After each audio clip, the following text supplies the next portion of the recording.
आप भी क्रोध करेंगे तो ये तो हम क्या सीखेंगे। हम तो देखे जड़ को उखाड़ के फेंकने वाला हूँ। स्नपला तोड़जे लद्दाख से है, जड़ में प्रहार करने वाला हूँ। तो मैं अनुरोध कर रहा हूँ, हम लोग जो पहले भूल के थे फिर भूल ना करें। अभी नहीं तो कभी नहीं, इतना याद रखिए। हमको पूरा एनालाइज करके ये आंदोलन शुरू किए हैं, और जो 2 साल से आंदोलन कर रहे हैं, ऐसा नहीं है कि अभी 12 तारीख से खाली अनशन कर रहे हैं। 2 साल से लगातार बहुत अध्ययन करने के बाद अभी मेरे को लद्दाख के एक मित्र बोले कि लद्दाख बुद्धिस्ट एसोसिएशन से किरण रिजिजू जी जो केंद्र मंत्री है उनसे मुलाकात की, उन्होंने अपनी पल्लू झाड़ी है, कह रहे हैं कि कोर्ट की मामला है और हमारे पास ऑर्डर है 2018 की, जिसमें कोर्ट ने कहा है ये लेजिस्लेटिव मैटर है। अभी 2023 की फिर विधानसभा का मतलब बिहार सरकार का लेटर है जो कह रहा है कि कोर्ट का मामला है। हम बौद्ध को अब फुटबॉल मत बनाइए, अब बौद्ध जान गए कि हमको बेवकूफ बना रहे हैं, और हमारे जो पद में बैठे हुए हैं बौद्ध अपने छाती पर हाथ में रख के बोलिए यहाँ पर बौद्ध कमेटी में होना है या नहीं होना है। नियत क्लियर रहेगा। रातों रात जिस प्रकार से 370 धारा उड़ गई, जिस प्रकार से रातों रात राम मंदिर का स्थापना हुआ, तो रातों रात हो सकती है, है कि नहीं? तो हम चाहते हैं हमारे जो भी पद अधिकारी है, हमारे बौद्ध धर्म के मंत्री हो, एमएलए हो, उनसे अनुरोध करते हैं पल्लू मत झाड़िए। बहुत बहुत धन्यवाद। और मैं अनुरोध करता हूं स्नपला तोड़जे लद्दाख से। नमो बुद्धाया, नमस्कार, प्रणाम। और हमारी लद्दाख की भाषा में हम जुले कह के नमन करते हैं। तो हमारे सारे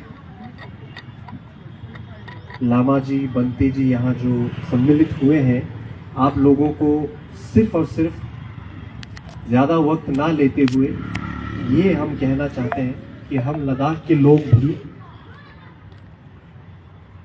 हमारे इस आंदोलन के साथ हैं। वहाँ भी हम लोगों ने अनशन पे बैठना शुरू किया है। कल आकाश लामा जी से बात करते हुए ये हमें प्रतीत हुआ कि यहाँ पे जितने भी लोग आते हैं वो जब मौसम अच्छा होता है तभी आके चले जाते हैं। उसकी वजह से ये आंदोलन टूट जाता है। लोग यहाँ जब ज़्यादा नहीं हो पाते हैं, कम हो जाते हैं, तो आंदोलन का कमर जो वो कमज़ोर पड़ जाता है। तो जैसे अभी लामा जी ने कहा कि हमारे यहाँ जितने से जितने ज़्यादा लोग आएंगे, हर तरफ से अगर बौद्ध लोग आएंगे तो इस आंदोलन को गति मिलेगी। वो हमें समझ में आया। तो हम जो लद्दाख से कुछ लोग आए हैं, कुछ वहाँ के हमारे बीच कुछ हमारे जनप्रतिनिधि भी हैं, हम लोग हमें जब अपने मन में ये समझ में आया कि ये सिर्फ और सिर्फ एक धार्मिक संघर्ष नहीं है, ये एक संवैधानिक संघर्ष भी है। और कल हमारे करुणाशील राहुल जी से बात हुई तो ये समझ में आया कि संवैधानिक संघर्ष के लिए जितना ज़्यादा जनसंख्या जितनी जुड़े, उतना गति मिलना, उतना सरकार पे दबाव पड़ना, वो दबाव रखना भी बहुत ज़रूरी है। हम लोग शांति से जब बैठे रहेंगे, हम अपना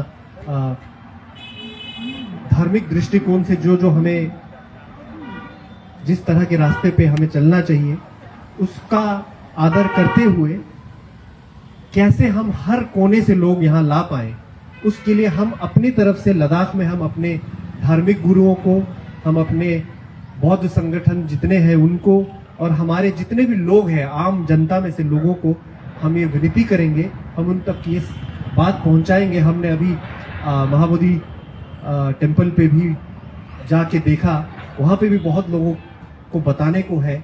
उनसे हमने पूछा कि कैसे आप लोगों को यहाँ पे दिक्कत हो रही है।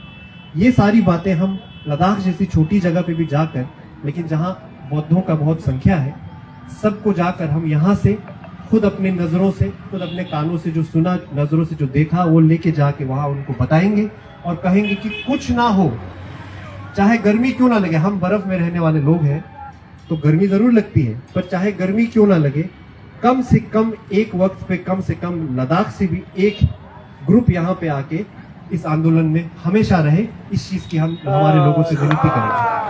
धन्यवाद। दोरजे जी को बहुत बहुत साधुवाद। ये भी खुद भी शायद काउंसिलर है। ये जितने 5 आए हैं सभी लद्दाख से, ऐसे स्ट्रेटेजिक जगह से आए हैं जो भारत के एक सिक्योरिटी के लिए बहुत इंपॉर्टेंट जगह से आए हैं। तो बहुत बहुत साधुवाद आपको दोरजे जी। मैं सुबह कह रहा था कल सतीश कुमार दास ने फिर से बड़ी आवाज बुलंद की है विधानसभा में।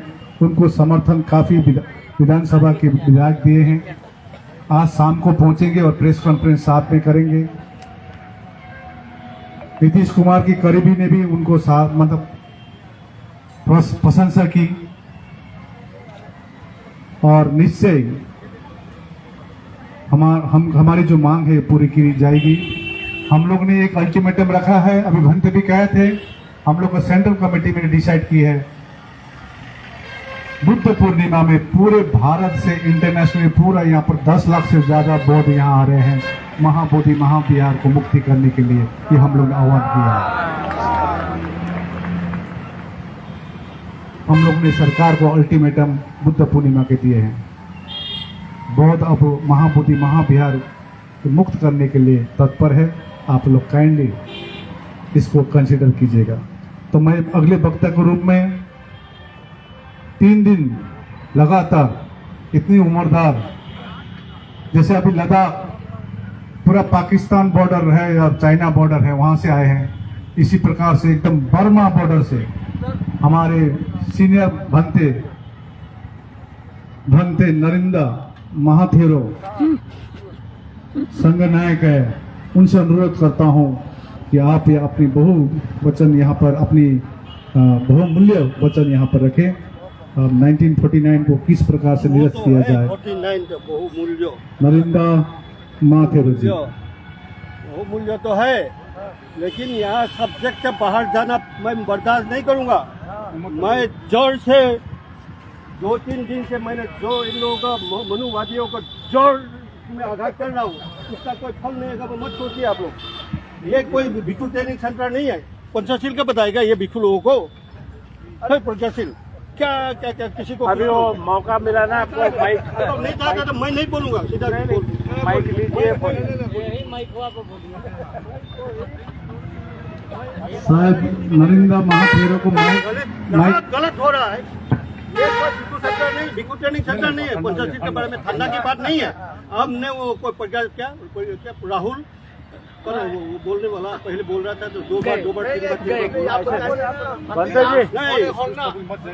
बार नहीं है, गलत है। क्योंकि ये भिक्षु को पंचायत के बारे में बताएगा। ट्रेनिंग सेंटर अलग से बना, ये अपना अपनी बात कितना लोग सुन रहे हैं। तू भी बीच में हम क्या बुड़बक है, क्या पागल आ रहा है क्या? यहाँ पागल है क्या? मैं दूर से आया, तुम लोग जो मर्जी वो करेगा।